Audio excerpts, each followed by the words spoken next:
మీ GIET ఇప్పుడు GGUగా మారింది. 2000కు పైగా ప్లేస్మెంట్స్, IPM, KPMG వంటి సంస్థలతో ఇంటిగ్రేటెడ్ కోర్సులు. UPSC కోచింగ్, అడ్మిషన్లు ఓపెన్. హైడ్రా హైకోర్టు కూడా వ్యతిరేకిస్తున్నటువంటి పరిస్థితి, కానీ చాలా మంది హైడ్రాని సపోర్ట్ చేస్తున్నటువంటి సిచ్యుయేషన్ కూడా ఉంది. అసలు ఈ పాలనా వ్యవహారాలు అంటే ఎవరిని పెట్టాలి, ఎవరిని తీయాలి, ఎగ్జిక్యూషన్లో కోర్ట్స్ ఎంతవరకు వస్తాయి అనేది కూడా ఒక ఇష్యూ రైజ్ అవుతా ఉంది. దానిలో రాష్ట్ర ప్రభుత్వం మాట పూర్తిగా వాస్తవం. అధికారులు ఎవరెక్కడ ఉండాలని చెప్పన్నది ప్రభుత్వం బాధ్యత, ప్రభుత్వం జవాబుదారీగా ఉంటుంది. కోర్టులపైన న్యాయ నిర్ణయం చేయడం, అంతేగాని అధికారం నిర్ణయించడం కాదు, విధానాలు నిర్ణయించడం కాదు, విధానాలు మంచిడు చెప్పడం కాదు.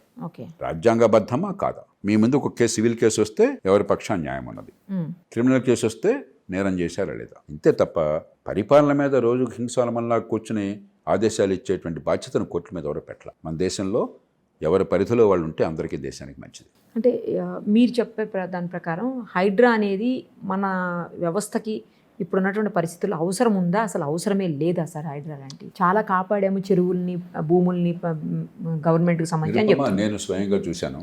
కూకట్పల్లి నియోజకవర్గంలో కొన్ని చోట్ల సరే ఆక్రమణలు చాలా చోట్ల ఉంటాయి.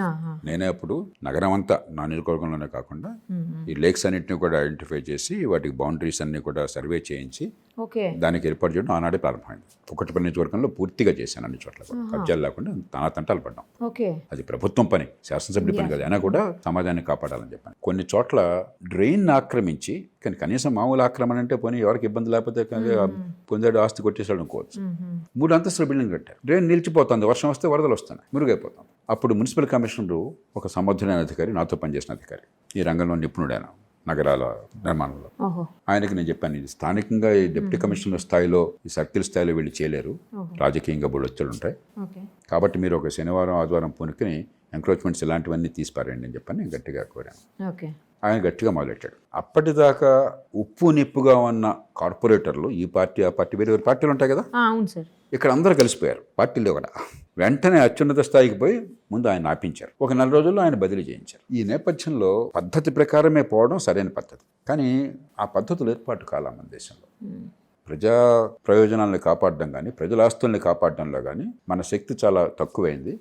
ప్రజల ఆస్తుల్ని దోచుకోవడంలో వాళ్ళ శక్తి చాలా అపరిమితమైంది. వాడికేమో అపారమైన నైపుణ్యం ఉన్నది. దొంగ రికార్డులు సృష్టిస్తాడు. థర్డ్ పార్టీ కొల్యూజివ్ లిటిగేషన్ అంటారు. ఆస్తి మీది, మీకేమీ తెలియదు, నేను ఆయన ఇది మాదని చెప్పని మాలో మాకు కూడా బలుక్కుని తగదు కోర్టుకెళ్తాం. ఉన్నాక డాక్యుమెంట్లు పెట్టి ఫోర్జ్ చేసిన డాక్యుమెంట్లో లంచం ఇచ్చి తెచ్చిన ఏవో ఉంటాయి. మీరు సంబంధం అయితే మీకు తెలియదు కూడా తెలియదు. కాబట్టి మా ఇద్దరి మధ్య పోరాటంగా కోర్టు భావించి నాకు ఆయనకి మధ్య పోరాటంలో నా పరం చేస్తుంది. ఆ డిగ్రీ చూపెట్టేసి నేను వచ్చి ఆక్యుపై చేస్తాను. అక్కడి నుంచి మీరు దాన్ని మీరు తెచ్చుకోవాలని చెప్పంటే మీ జీవితకాలం సరిపోదు. ఇది జరుగుతుంది హైదరాబాద్, వేలాది కేసుల్లో జరుగుతుంది. ఎందరో మధ్యతరగతి వర్గాల వాళ్ళు 10 మంది కలిసి ఒక ప్లాట్లో ఏదో కొనుక్కుని ఒక లేఅవుట్ చేసుకుంటే వాళ్ళకి లేఅవుట్కి యాక్సెస్ లేకుండా చేసి పారేసి వాళ్ళకి గత్యంతరం లేకుండా ఉంటే పథకాలని చెప్పని చుట్టుపక్కల మీరు ప్రహరీ గోడలో మరొకటి కట్టేసి మీరు చేస్తున్నారు.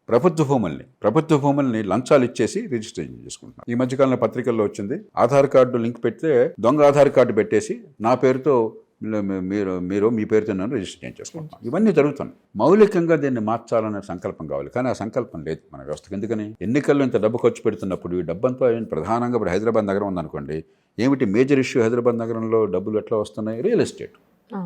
కాబట్టి భూములను ఆక్రమించుకోవటము, భూముల్ని మరి ఇతరుల నుంచి సొంతం చేసుకోవటము, దాని చుట్టే రాజకీయం తిరుగుతున్నప్పుడు, పరిపాలన నడుస్తున్నప్పుడు కొన్ని సందర్భాల్లో కఠినమైన చర్యలు కావాలి.